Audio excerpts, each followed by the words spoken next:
So I have my, hello? Yeah. We good? All right, I have my iPhone, and I've set it to 15 minutes, starting now. Uh-oh, 4 seconds. I guess I've developed a reputation because, Maryfrances, thank you so much for having me, reiterated in the emails that I have to keep it to 12 to 15, so I'm going to do my best. How's the volume for you guys? Good. All right, so, I'm going to read a couple from my first collection, Fall Risk. I recently received my first Pushcart nomination, so I'm very happy. I would not have imagined them choosing this one, but it's called The Cave. Vampire, you call me, leaving for work, me at home on SSI, unemployed. Vampire for shutting the door to my study, for lowering the blinds, for sucking you dry. My cook, my bank, my wife. You're right, I'm not the man you married anymore. October, taking my Timidar, quarantined to the basement, on the chemo couch, drained, watching daytime TV. Jerry Springer, my only light source. Other than you, of course. You held me upright so I could see the screen. You helped me up the steps, baby steps, into your icicle bird bath, your sky full of falling leaves.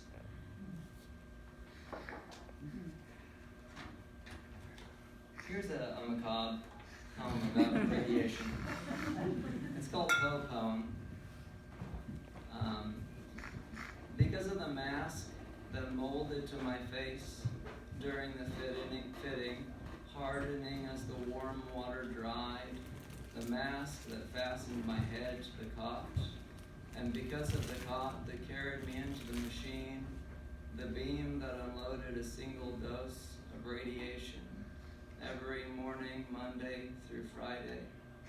And because the techs left me alone in there to take my dose, closing the steel door behind them, while the robot arm rotated around my head, firing invisible shots of radiation. I wrote no poems. I had no thoughts. The radiologist said I would be dead within 2 years. Ravens decorated the ceiling panels.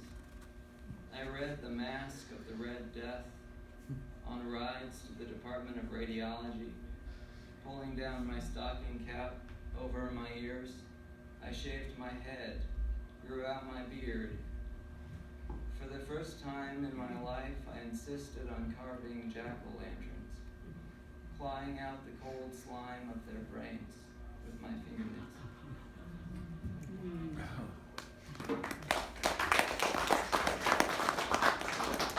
You can probably tell the tone of this book, whose cover I decorated with my images of my own brain scans. It's a little darker than this one. I think the colors reflect that. Also, thanks to Jason, by the way, for publishing this one. Really good. Spreading press is great. All right. So this one continues with the story of my wife got pregnant during the first book, and we now have a son. But I have a middle section that's mostly elegiac, so let's start there. This one's a family poem, and that seems appropriate. Grandma's Baby Grand. Charles' friend drags the dusting brush of his vacuum cleaner over the tuning pins below the lid of Grandma's Baby Grand. A 1929 Wurlitzer in which dust collects like ash from the smokestack of a crematorium. He pulls back on the dentist handle of his tuning wrench like he's changing gears in a stick shift with one hand, while pounding the one key with the other, like a migraine that the house is having. On the day that the moving van carrying her baby Grant turned onto our cul-de-sac, Grandma told the driver he had the wrong address. He should take it back to Independence. Mr. Friend says every piano has a memory, its own unique set of overtones. Grandma could not remember burning the bacon or pouring her husband bowls of chicken soup congealed over weeks on the stovetop. She forgot about driving the wrong way down I-70, but I remember her liver-spotted hands on the keys, playing my way until the sheets vanish, and then the notes, and the lyrics. It's not clear, I don't think, from the poem, but the truth is that my dad hid the sheets in the music. It was so annoying. It was the only song she ever played, and she played it incessantly.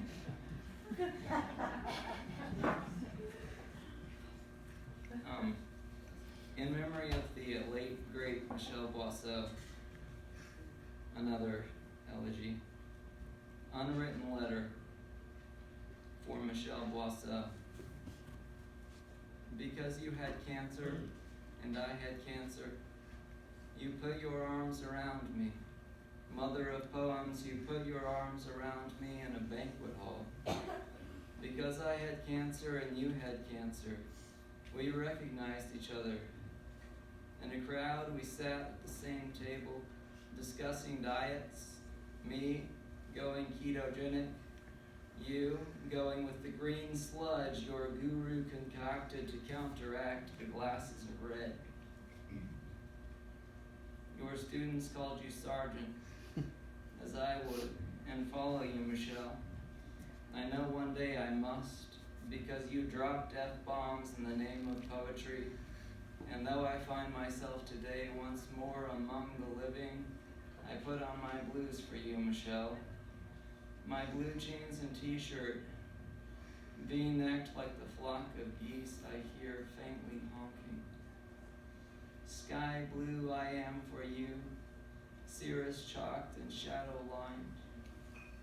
Why does my heart beat while yours does not? The pin oak shushes me, and I suffer myself to be quiet. Listen to the poetry of that one breath the world heaves overhead and all around me. Hell yes, Michelle, I'll raise a ruckus. Write your vigor, write your sex, sing and singe in the threadbare seam between being and being gone.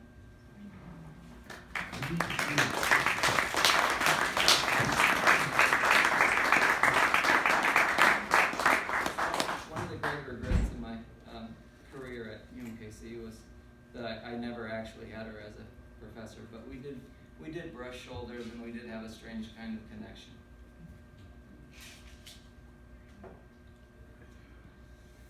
I'm going to read a couple more, and these are among my favorite poems in the book because they pertain most directly to the birth of my son, whom I did not anticipate meeting because of my medium life expectancy of 14.6 months. Grasp reflex. The bright, cold blue-green of this world glazes over your eyes at the window pane. What the world is to you is what I am to you, because you can see no farther than my face.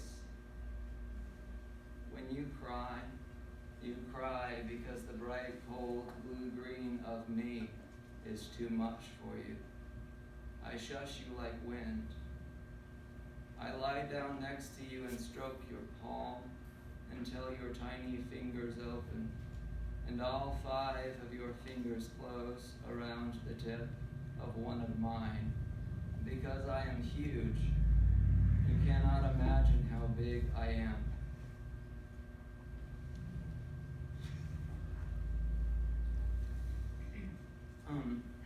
This poem is called Reading. It's kind of self-referential when I read it out of reading, but it's about reading to my son, more specifically. Reading. Craned neck, head raised high above Lily's clavicle to fasten his eyes upon mine, because I am reading. The reading is coming from me. He answers with O, forming the vowel hole in his tiny toothless mouth. He says O the way we do, as if for the first time understanding this thing called reading, this human technology of eyes and mouths, how we lift our voices. His eyes move from mine to the page where mine are looking. Then they move back to me and I raise my eyes from the page.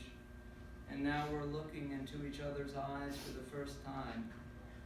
His big toothless smile makes me smile with the dry saline burn of pure joy. I have 3 more minutes, so I'm going to read the last poem in the book. Yep, I'm going to do it. It's called A City on a Hill. It has an epigraph from the Bible. You're the light of the world. A city that is set on a hill cannot be hid. Matthew 5:14. Lying in bed, I suffer no confusion. No visual or cognitive changes imply that my glioblastoma has exhausted its local blood supply and marched highways of white matter to rape the other towns in my brain. Winter light enters the glass bricks above my bed and scatter fires into the wall where stalks of lightning rise and boards fall, as if to link the exploding city of light with its power source. I lie in bed, watching a rainbow blown to smithereens. On the wall I painted heavenly blue for a newborn. His name is Theodore. Theo from the Greek meaning God, and door, a gift of. A gift from whom these months have come, I do not know. Glioblastoma. Glioblastoma. Glioblastoma. Blow me open. Take me home.